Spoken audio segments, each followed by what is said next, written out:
बहुत ही कमाल की हस्ती हैं। इनकी आवाज को लोगों ने इतना पसंद किया कि ये सिंगिंग में बच्चन साहब की आवाज बन गए।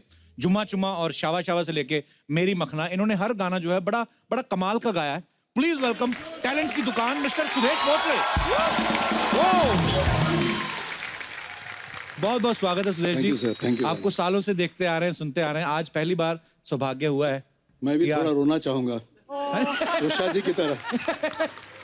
बहुत देर कर दी जालिम, हमें बुलाते बुलाते। खैर कोई बात नहीं, thank you so much. Love you आपने इस शो में बुलाया और खास तौर पे मेरे से पहले मेरी पत्नी, मेरी बेटी और मेरा बेटा तैयार होके बैठे थे कि कपिल शर्मा के शो में आए थे। मैं भी सोचूं आप जिनको बार बार बोल रहे चुम्मा दे, मैं किनको बोल रहे हैं? तो मुझे बाद में पता चला आप अपना सामान साथ लेके आए। जी जी, ये सब अपना ही प्रोडक्शन है। हाँ जी। हेमा मेरी पत्नी, नमस्कार जी, बहुत बहुत स्वागत है। हेलो सिद्धांत, हाय। ये भी सब आपके फैन हैं और कहने की जरूरत नहीं। Thank you so much sir, thank you sir. आपकी पूरी टीम को बहुत बहुत शुक्रिया। आइए सर, बहुत बहुत स्वागत है। अच्छा, जैसे किराने की दुकान पे लिखा होता है ना यहाँ पे हर तरीके का सामान मिलता है, हाँ। वैसे ही सुदेश जी हैं। इनके पास हर एक एक्टर है, हर एक सिंगर है। सुदेश जी, सबसे पहले तो आपके टैलेंट के लिए आपको बहुत बहुत बधाई हो। ऊपर वाले ने बहुत टैलेंट दिया है। सुदेश जी, सबसे पहले आपको कब लगा था कि आप मिमिक्री कर सकते हैं या आप? बचपन से सिंगर्स की नकल करता था मैं। अच्छा जी। सहगल साहब, SD बर्मन साहब, अच्छा जी, वगैरह वगैरह, लेकिन एक्टर्स कभी दूर दूर तक सोचा नहीं था। अच्छा जी। लेकिन एक दिन हुआ है कि मुकद्दर का सिकंदर फिल्म देखी मैंने। अच्छा जी। बहुत अच्छी लगी, विनोद खन्ना, अमित जी, अमजद भाई। और दूसरे दिन स्कूल में किसी लड़की को देखकर बोला, ए जोरा जान दरवाजा खोल दे। तो ऐसे निकल गया मुझसे जी। तो वो लड़की ने तो सुना नहीं, लेकिन मेरे दोस्त जो थे वो मेरे पीछे पड़ गए। अच्छा। कि बोले सुदेश अभी जो बोला ना वो अमित जी जैसा था। अच्छा। तो मैंने पहले तो माना नहीं, लेकिन फिर भी उनकी बातें सुन के फिर उस वक्त वो जो कैसेट्स मिलती थी उनको लाया मैंने। दीवार, अंधा कानून, अमर अकबर एंथनी, डायलॉग्स लिखे, याद किए। फिर बाथरूम के कोने में जाके रिवर्ब में प्रैक्टिस करता था। अच्छा, कि वो उसका इको आए। और फिर जब जब भी मौका मिलता, किसी के बर्थडे में, किसी पूजा में, तो एक एक लाइनें करता था। तो रिस्पांस बहुत अच्छा मिलने लगा। और पहला जो मैंने स्टेज पे अमित जी जो किया था मुंबई के नेशनल कॉलेज में, तो पहले तो हुटिंग हुटिंग शुरू हो गई। दुबला पतला, मतलब वो काला फ्रेम वाला चश्मा। अच्छा जी। तो अमर अकबर एंथनी का एक सीरियस सीन है, वो मैंने किया, तो बहुत अच्छा रिस्पांस हो जाए सर हमारे दर्शकों के लिए भी। आपको याद होगा जिसमें नाजिर हुसैन साहब जो फादर होते हैं अमर अकबर एंथनी में, उसमें जीवन साहब उनका मर्डर करते, उनकी लाश को वहाँ गिराकर निकल जाते हैं जी। एंथनी आता है उधर, तो उनको पता नहीं कि ये खून किसने किया है। तो जीसस क्राइस्ट से जो वार्तालाप अमित जी करते हैं एंथनी जी। इधर तुम्हारे घर में, तुम्हारे सामने किसी ने फादर को, और तुम देखते रह गए। अगर इस दुनिया से किसी को उठाने का था तो मन को उठाने का था। दुनिया में लाखों लोग ऐसा मैथ्यू एंथनी को चर्च की मार मरने के लिए छोड़ देता है। कौन पालता है सलावर इस बच्चा लोग को? ये पालता है, ये। वाह, क्या बात है सर, क्या बात है सुदेश जी। तो तब कॉन्फिडेंस बढ़ गया, फिर बाकी धीरे धीरे बढ़ाने लगे। पता नहीं आपको याद होगा कि नहीं, बहुत साल पहले सोनी पे एक शो आता था, जॉनी भाई का, जॉनी लीवर साहब का। तो उनके शो में आपने एक शत्रुघ्न सिन्हा साहब और अजीत साहब का, वो दो लोगों का कॉन्वर्सेशन है, इन्होंने अकेले नहीं करके बताया था। बड़ा कमाल का था सर। आपको याद है सर अभी भी वो? वो सर हो जाए याद, मजा आ रहा है सर आज। कालीचरण में इंस्पेक्टर प्रभाकर श्रीवास्तव हैं, शत्रुघ्न सिन्हा, और एक डॉन है तेजा यानी अजीत साहब। अजीत साहब। अब उनका एक आदमी, उसकी मौत होती है प्रभाकर श्रीवास्तव के जेल में। अब प्रभाकर श्रीवास्तव को पता है कि ये जो आदमी है इन्होंने मरवाया है। तो उनके बीच जो वार्तालाप है, लॉयन अजीत और शत्रुघ्न सिन्हा। तुम्हें गलतफहमी हुई है प्रभाकर।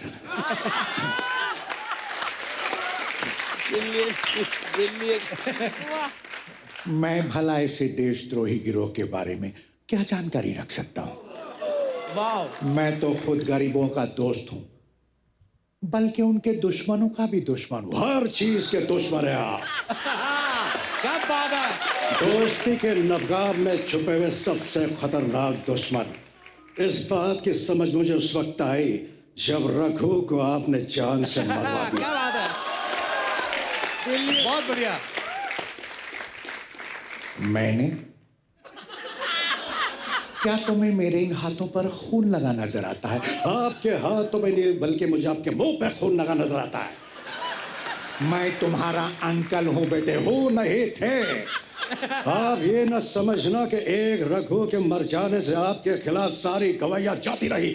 मैं जमीन आसमान एक करके भी आपके खिलाफ सारे सबूत इकट्ठा करूंगा, तब आपसे बात करूंगा। Good bye.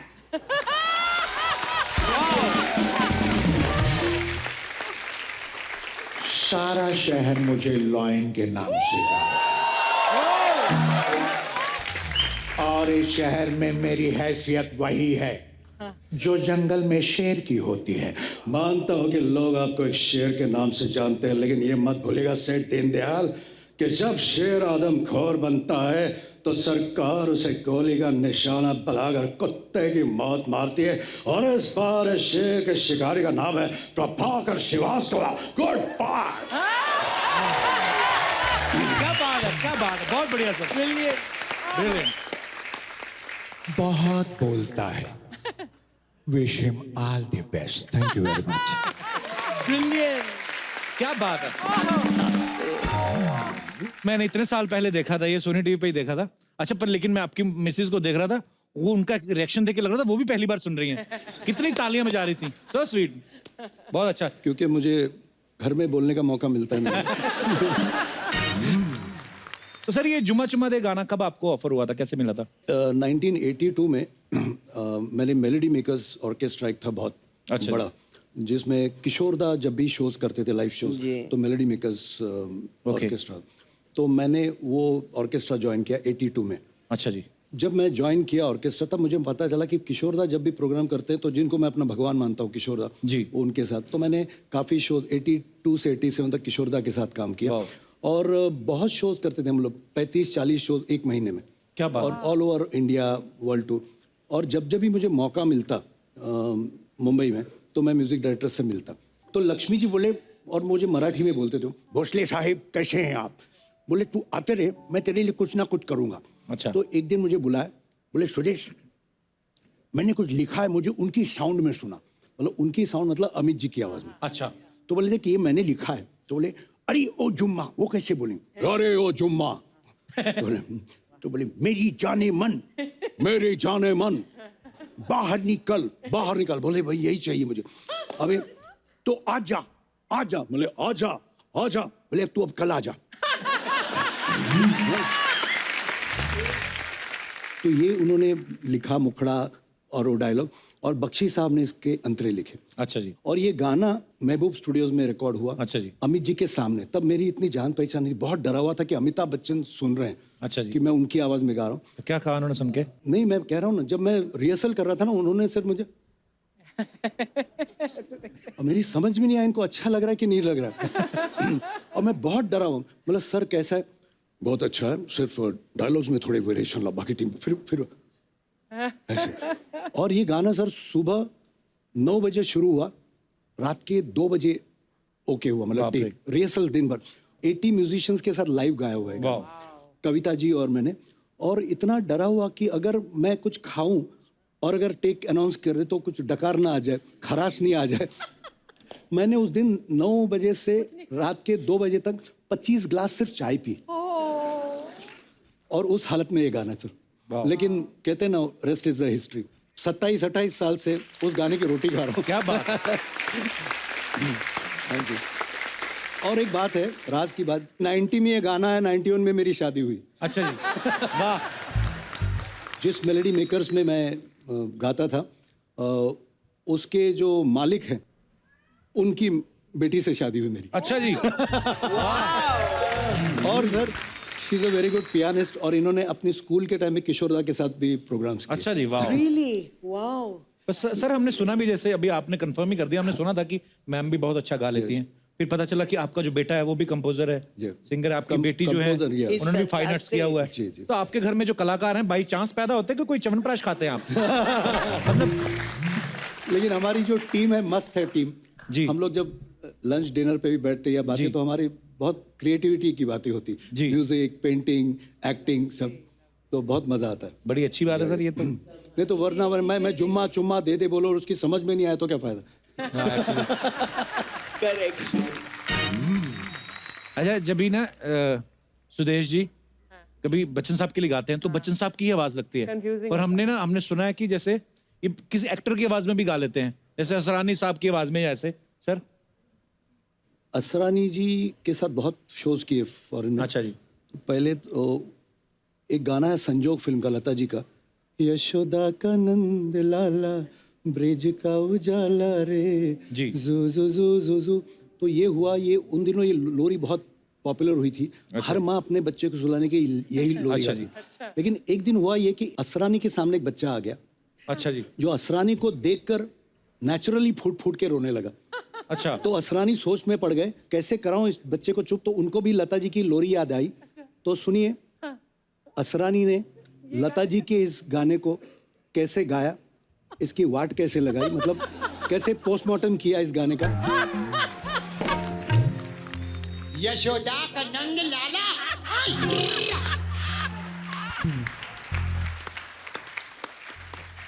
ब्रिज का उजाला रे मेरे लाल जैसा कोई भी लाल नहीं रे जू जू जू जू।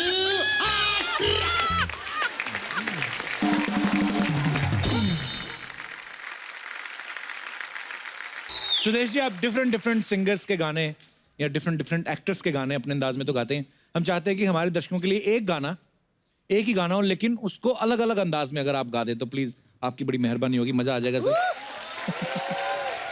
एक गाना है अमित कुमार जी का गाया हुआ। अच्छा जी। लैला ओ लैला। अच्छा जी। लैला ओ लैला लैला ये भी अमित जी ने गाया है। ऐसी तू लैला हर कोई चाहे तुझसे मिलना अकेला। तो ये गाना सुपरहिट था तो हमने सोचा लैला को अगर अमित कुमार की जगह सैगल साहब बुलाते। वाह अच्छा जी वाह। वाह लैला हो लैला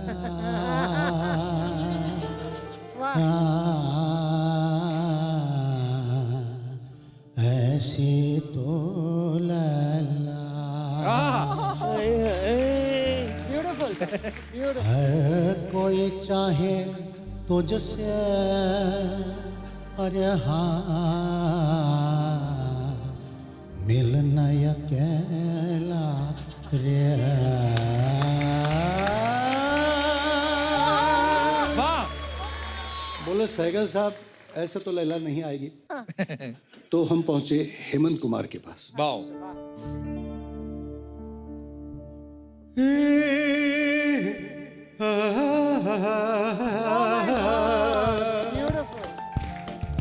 लैला हो लैला सी तू लैला हर कोई चाहे मिलना अकेला रे। लैला हो लैला सी तू लैला हर कोई चाहे मिलना अकेला रे अकेला रे अकेला रे। यहाँ भी काम नहीं बना।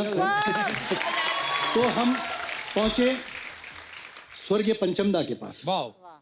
डी।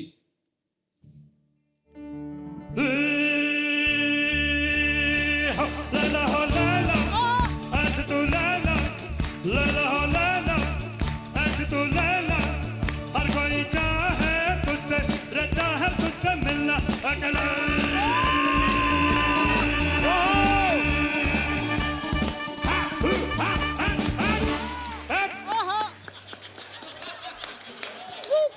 आप भी नहीं बुला सकते लैला को हम आपके पिताजी के पास जाते हैं। तो पहुंचे हम स्वर्गीय सचिन देव बर्मन साहब। डी। लैला हो लैला रे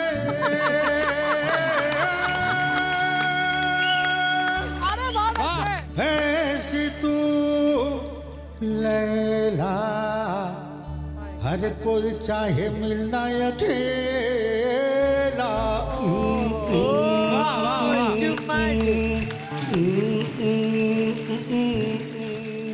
थैंक यू क्या बात है और ये thank you superb actually Really brilliant, brilliant, brilliant. कुछ गाने ऐसे हैं आपको पता है लेकिन वो पता नहीं कि मैंने गाए हैं। अच्छा जी तो एक गाना है मोहम्मद अजीज साहब और मैंने गाया है अच्छा जी और वो गाना है राजकुमार और दिलीप साहब। अच्छा जी इमली का बूटा बेरी का पेड़ वाह इमली खट्टी मीठे बेर इस जंगल में हम दो शेर चल घर जल्दी हो गई देर चल घर जल्दी हो गई देर इमली का बूटा बेरी का पेड़। क्या बात है वाह थैंक यू। राजकुमार साहब का आपने इतना अच्छा वो गाया एक्चुअली हमें आप कभी राजकुमार साहब से मिले थे उनके सामने निकाली हाँ, उनकी आवाज? राजकुमार साहब के साथ मैंने एक पूरा अमेरिका का टूर किया। अच्छा जी। उसमें मैं होस्ट था, एंकर में था और पूरे टूर में मुझे क्या बोला थे ना, तुम्हारा नाम क्या है? तो सुदेश भोसले। और जैसे मैं मुड़ू ना, सुभाष यहाँ आओ। सर मैं सुदेश, हाँ ठीक है सुभाष अब कौन है? मतलब सर इसके बाद आपकी एंट्री है। नहीं एक काम करो किसी और को भेजो। तो मैंने कहा सर लेकिन किसी और की मतलब तैयारी है बाद में आपकी एंट्री। नहीं अब क्या है? बोले कोई एक लड़की है वो कोई हीरोइन है डांस के। कौन सा कर रही है? बोले होठों पे ऐसी बात। नहीं उसे कहो पाकीज़ा करे। मतलब सर उसका कॉस्ट्यूम्स जो है वो होठों पे ऐसी बात का है। उसका पाकीज़ा का कॉस्ट्यूम नहीं लाया उसने मुंबई से। तो बोले नहीं एक काम करो कोई घाघरा पहनाओ चोली पहनाओ लेकिन पाकीज़ा का कराओ। फाइनली इस शो के जो ऑर्गेनाइजर थे मिठुंदा थे, चैरिटी शो था लंदन में। अच्छा जी सुदेश क्या हुआ क्यों नहीं आ रहा वो? बोले सर वो नहीं आ रहे। ऐसे ना उनका नंबर था नंबर 3, 13 तक मुझे कराते इससे कराओ उससे कराओ। नंबर 13 पे मतलब सर आपकी प्रॉब्लम क्या, आपको क्या चाहिए मुझे बता। वो मोदी कहाँ है? और एक ऑर्गेनाइजर मतलब मोदी से क्या चाहिए मैं ला के देता हूँ आपका सर। और लोग राह देख रहे हैं आपकी। मोदी कहाँ है? मेरी विस्की नहीं आई अभी तक। तो एंड तक वो Lovely, lovely. क्या बात है